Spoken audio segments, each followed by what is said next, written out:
Hello everyone, welcome to my channel Miraculous Taxes, the platform of learning and knowledge. Since ये ITR filing का season है तो ITR filing से related बहुत से क्वेश्चंस माइंड में आते रहते हैं। आज की वीडियो में हम ऐसे ही फैक्ट्स डिस्कस करेंगे। ये वीडियो पार्ट 1 है जिसमें हम 10 फैक्ट्स कवर करेंगे। इसके बाद और भी पार्ट्स आएंगे तो चैनल को सब्सक्राइब ज़रूर कर लें ताकि ITR फाइलिंग के नए वीडियोज़ की नोटिफिकेशन आपको मिल जाए। इसके अलावा आप प्लेलिस्ट ITR फाइलिंग में जाकर ITR रिलेटेड और भी वीडियोस देख सकते हैं। तो चलिए स्टार्ट करते हैं। फर्स्ट, मैं अपने ITR में सेक्शन 80DD या 80U के अंडर डिसेबिलिटी का डिडक्शन क्लेम करना चाहता हूँ। क्या मैं डायरेक्टली ITR में अमाउंट क्लेम कर सकता हूँ? नहीं। सेक्शन 80DD और 80U का डिडक्शन क्लेम करने के लिए आपको फॉर्म 10IA फाइल करना होगा ITR फाइल करने के पहले, और अपने ITR में डेट और एक्नॉलेजमेंट नंबर शो करना होगा, तभी आप डिडक्शन ले पाएंगे। सेकंड, मैं और मेरी वाइफ एक हाउस प्रॉपर्टी की जॉइंट ओनर हैं और मेरे पास सिर्फ यही एक घर है जिससे मुझे रेंट रिसीव होता है। क्या मैं रेंटल इनकम के लिए ITR 1 फाइल कर सकता हूँ? हाँ, क्योंकि आप सिर्फ एक ही घर ओन करते हैं, आप ITR 1 फाइल कर सकते हैं। इस बात से कोई फ़र्क नहीं पड़ता है कि आपकी वाइफ भी उस घर में आपके साथ ओनर है। थर्ड, मैं ITR 4 फाइल करना चाहती हूँ, लेकिन ड्रॉप डाउन में ITR 4 का ऑप्शन बंद है, ग्रे है। ऐसा क्यों?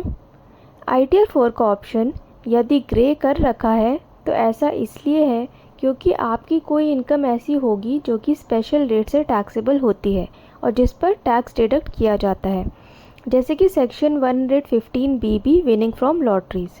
इस केस में आप ITR 2 या ITR 3 फाइल कर पाएंगी।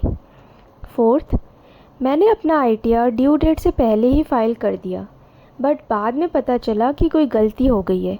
क्या मैं उसको ठीक कर सकती हूँ? हाँ, आप गलती को ठीक कर सकती हैं रिवाइज्ड रिटर्न फाइल करके। रिवाइज्ड रिटर्न आप 31 दिसंबर तक फाइल कर सकती हैं।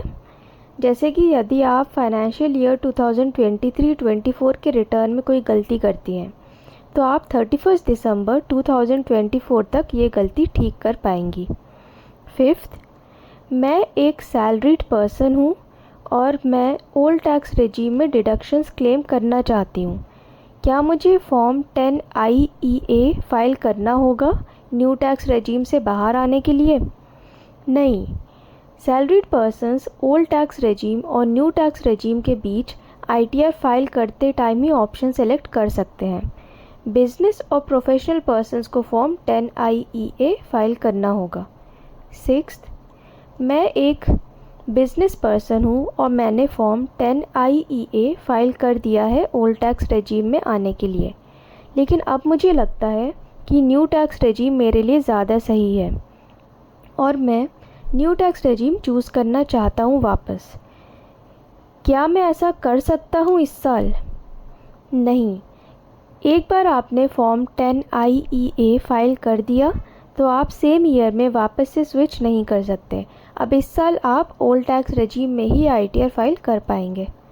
सेवेंथ, मैं एक पार्टनरशिप फर्म में पार्टनर हूँ और मुझे फर्म से इंटरेस्ट और रेम्यूनरेशन रिसीव होता है।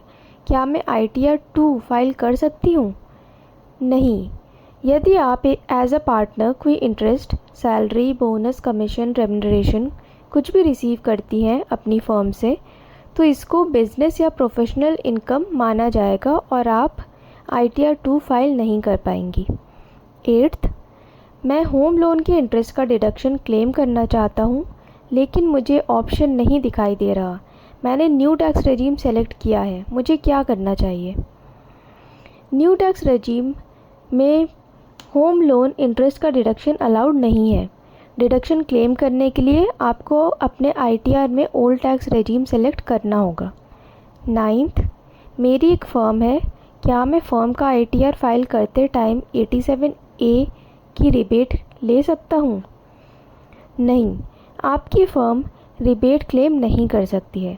87A की रिबेट सिर्फ एक इंडिविजुअल को मिलती है जो कि इंडिया का रेसिडेंट है। एंड टेंथ, मैंने एक लिमिटेड लायबिलिटी पार्टनरशिप बनाई थी और अब मुझे उसका ITR फाइल करना है। मुझे कौन सा ITR फाइल करना चाहिए।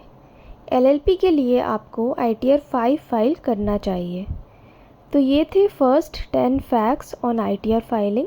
आगे और भी फैक्ट्स के वीडियोस आएंगे, तो ऐसे और वीडियोस के लिए चैनल को सब्सक्राइब कर लें और अपने कॉन्टैक्ट्स में शेयर करें। Thanks for watching.